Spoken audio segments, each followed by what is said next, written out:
this. Washington's been talking about our oil addiction for the last 30 years. And by the way, John McCain's been there for 26 of them. And in that time, he has said no to higher fuel efficiency standards for cars, no to investment in renewable energy, no to renewable fuels.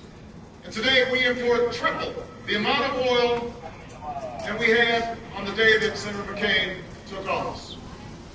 Now is the time to end this addiction and to understand that drilling is a stopgap measure, not a long-term solution, not even close.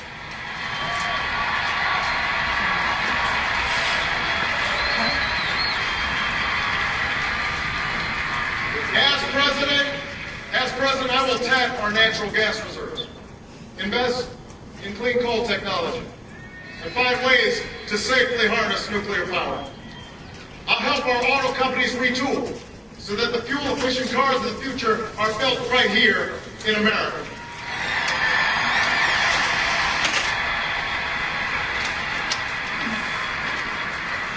I'll make it easier for the American people to afford these new cars. And I'll invest $150 billion over the next decade in affordable, renewable sources of energy, wind power and solar power, and the next generation of biofuels, an investment that will lead to new industries and 5 million new jobs that pay well and can't be outsourced.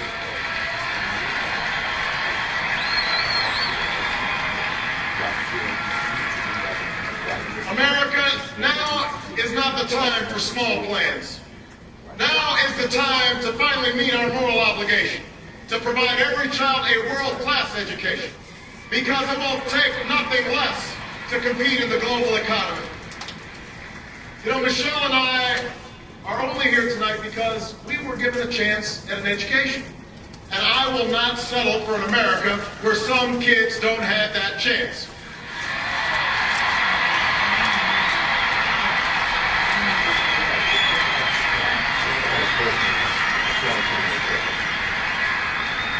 I'll invest in early childhood education. I'll recruit an army of new teachers and pay them higher salaries and give them more support.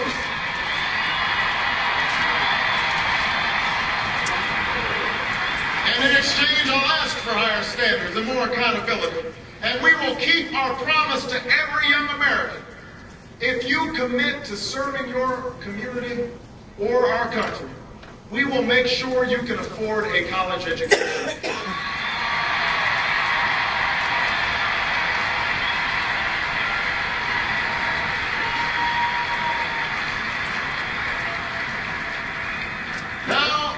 Now is the time to finally keep the promise of affordable, accessible health care for every single American. If you have health care, my plan will lower your premiums. If you don't, you'll be able to get the same kind of coverage that members of Congress give themselves.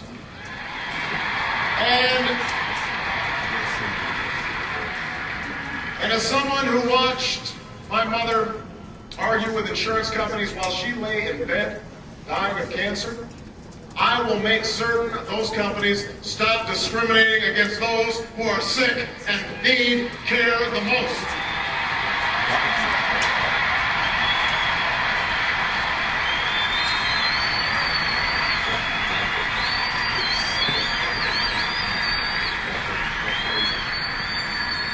Now is the time to help families with paid sick days and better family leave, because nobody in America should have to choose between keeping their job and caring for a sick child or an ailing parent.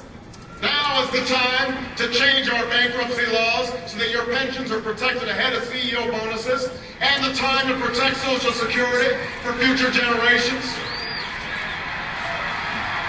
And now is the time to keep the promise of equal pay for an equal day's work, because I want my daughters to have the exact same opportunities as your sons.